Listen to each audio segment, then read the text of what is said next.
guys, I've been working on the Tonka bulldozer. I'm having a bit of trouble with the tracks. They're not connecting properly. Over here you can see some of them are bent and even cracked a little bit. This is because the teeth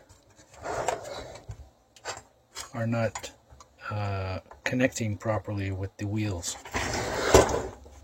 So by looking at this, you can see, or might be able to see, that it's not meshing properly. You see it's touching right there.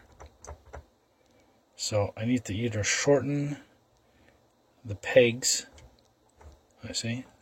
If I put it properly, see, it's hard to push in.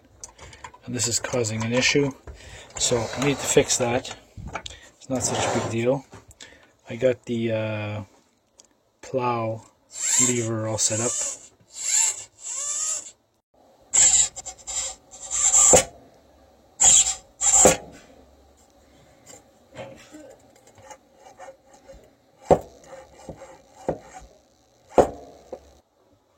That should do pretty well. The two ESCs work fine. Basically, I just need to sort out the tracks, and we're pretty much good to go.